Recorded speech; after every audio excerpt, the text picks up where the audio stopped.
شاید وہ حقیقت کی منزل نہیں بلکہ صرف ایک روایت ہے، اور بالآخر میں نے چرچ جانا چھوڑ دیا۔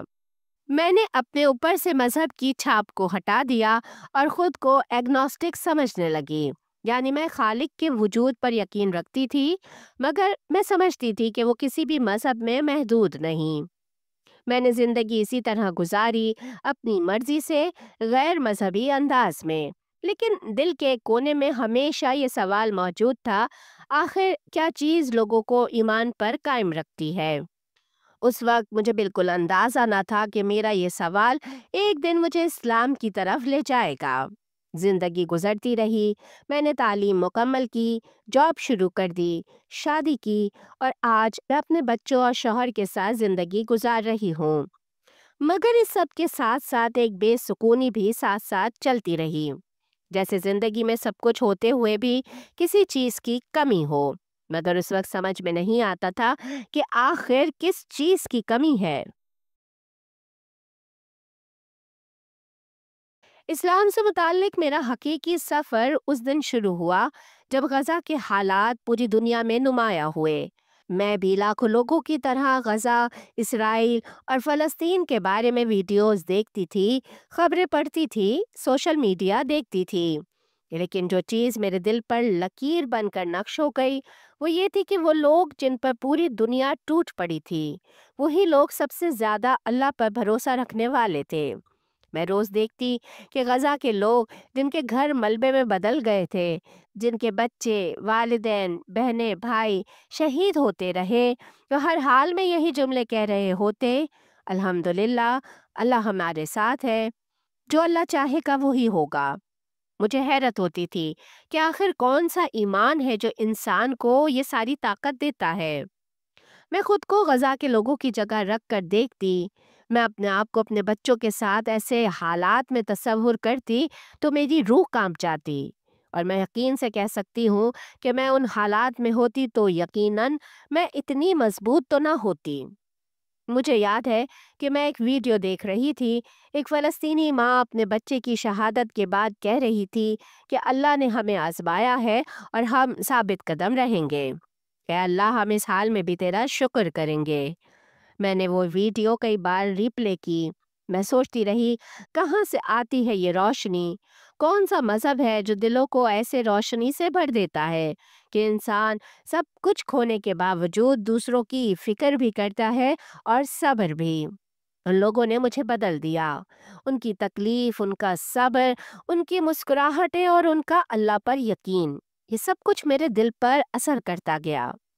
میں اسلام کے بارے میں پڑھنے لگی، معلومات جمع کرنے لگی، پہلے صرف غلط معلومات کو درست کرنے کے لیے، اس غلط پروپیگنڈے کو سمجھنے کے لیے جو مسلمانوں کے خلاف پھیلایا جاتا ہے، اور جب میں نے تحقیق شروع کی تو جو کچھ میں نے جانا اس نے مجھے اور بھی حیران کر دیا۔ خاص طور پر امریکہ میں ہمیں اسلام کے بارے میں بہت زیادہ جھوٹ سکھایا جاتا ہے کہ اسلام کیا ہے، کس چیز کی دعوت دیتا ہے، اور مسلمان کن اعمال کی وجہ سے ایسا کرتے ہیں۔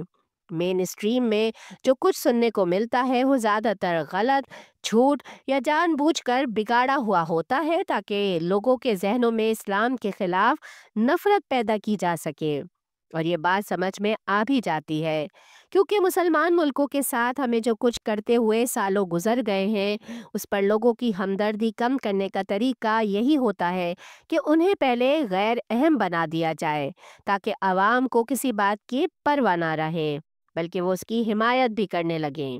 اسی دوران میں نے بہت سی چیزوں پر دوبارہ غور کیا۔ پھر ایک وقت آیا کہ میں اسلام کو سیاسی حالات کی وجہ سے نہیں بلکہ بطور مذہب سمجھنے کے لیے پڑھنے لگی۔ میں نے یوٹیوب ویڈیوز دیکھنا شروع کی، میں نے پڑھا کہ لوگ خدا پر کیوں ایمان رکھتے ہیں، اسلام ہمیں کیا سکھاتا ہے، قرآن کیا کہتا ہے، اور لوگ اسلام قبول کیوں کرتے ہیں۔ جو میں پڑھتی گئی میرے دل کے سوالوں کے جواب ملتے چلے گئے۔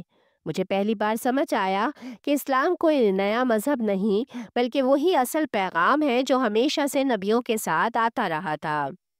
حضرت محمد صلی اللہ علیہ وآلہ وسلم کسی نئے دین کی طرف نہیں بلکہ اسی خدا کے دین کی طرف بلا رہے تھے جس خدا کے دین کی طرف ابراہیم، یوسف، موسیٰ اور عیسیٰ علیہ السلام نے دعوت دی تھی۔ میں نے خدا سے دعا کی، اگر تو موجود ہے مجھے نشانیاں دکھا دے، اور پھر میری زندگی بدلنے لگی۔ نہ کوئی معجزہ، نہ کوئی روشنی آسمان سے گری، نہ کوئی خواب آیا، لیکن روزمرہ کی چھوٹی چھوٹی چیزیں بدلنے لگیں۔ اچانک زندگی میں سکون آنے لگا، مثبت واقعات بڑھنے لگے، دل خدا کی محبت سے بھرنے لگا، بے چینی کی شدت کم ہونے لگی، منفی سوچیں صاف ہونے لگیں اور مثبت سوچیں بڑھتی گئیں۔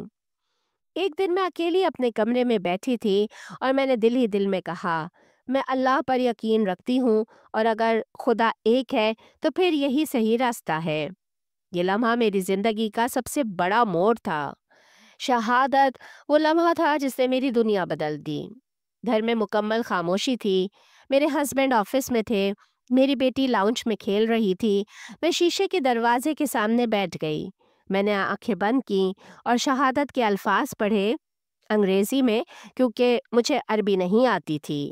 میں قسم کھا کر کہتی ہوں، جیسے ہی میں نے شہادت مکمل کی میری آنکھیں بند تھیں، مگر اچانک کمرہ اتنا روشن محسوس ہوا جیسے سورج کی تپش ایک دم زیادہ گہرائی تک پہنچنے لگی ہو، ایک ایسی گرمی اور روشنی جو چند لمحے پہلے نہیں تھی۔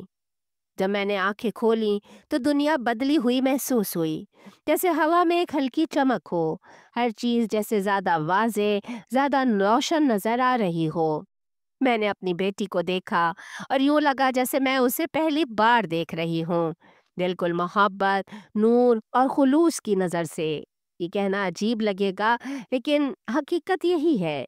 میں نے فوراً محسوس کیا، ہاں یہی صحیح رستہ ہے، یہی رستہ میرے لیے ہی تھا۔ میں کبھی وہ لمحہ نہیں بھول سکوں گی۔ آج مجھے اسلام قبول کیے 1 سال گزر چکا ہے، اور میں آپ کو سچ بتاؤں تو اس 1 سال میں اسلام میرے لیے کبھی بھی مشکل نہیں تھا۔ اگر بات کروں 5 وقت کی نماز کی تو جیسے عموماً امریکی سمجھتے ہیں کہ یہ بہت مشکل کام ہے، میں نے بھی یہی سوچا تھا کہ بہت مشکل ہوگی، مگر اللہ نے آسان کر دی۔ وضو سکون دینے والا عمل بن گیا۔ رمضان کے روزے جتنے مشکل سوچے تھے اتنے تھے نہیں۔ اصل مشکل یہ نہیں تھی کہ اسلام پر عمل کیسے کروں، بلکہ اصل مشکل میرے شوہر، میری فیملی اور ارد گرد کے لوگ تھے۔ لوگ اتنی جلدی بدل نہیں پاتے، چاہے آپ کتنا ہی بدل جائیں۔ میرے گھر والے، میرے قریبی لوگ، سب نے اس کو فوراً قبول نہیں کیا، حتیٰ کہ میرے شوہر نے بھی ابتدا میں سمجھا کہ کسی نے مجھے انفلوئنس کیا ہے۔ وہ اکثر یہی سوال کرتے کہ کس نے تمہارا برین واش کر دیا ہے۔ انہیں یقین ہی نہیں آتا کہ میں نے یہ سب اپنے دل کی آواز پر کیا ہے۔ وہ ابھی بھی مسلمان نہیں ہیں، اور سچ بتاؤں تو یہ آسان نہیں، لیکن ہم ایک دوسرے کو سمجھتے ہیں، اور میں بھی اپنے گھر کو توڑنا نہیں چاہتی۔ میں صرف یہ چاہتی ہوں کہ میری تبدیلی، میرا کردار، میری روشنی ایک دن میرے شوہر اور بچوں کو بھی اسلام کی طرف مائل کر دے۔ اب بس اللہ سے دن رات میری یہی دعا ہے۔ الحمدللہ یہ ایک مشکل مگر خوبصورت سفر تھا اور ہے، مگر ایک دن میں ایک قدم لے رہی ہوں، تھوڑا تھوڑا کر کے اسلام سیکھ رہی ہوں، اور ہر دن اللہ کا شکر ادا کرتی ہوں کہ اس نے مجھے سچ تک پہنچایا۔ اگر آپ یہ سب کچھ آخر تک مکمل سن رہے ہیں تو شکریہ۔ شاید میری کہانی آپ میں سے کسی کے دل میں بھی کسی سوال کی چنگاری روشن کر دے اور وہ بھی سچ کو کھوجنے لگے۔ میری ویڈیو دیکھنے کا بے حد شکریہ۔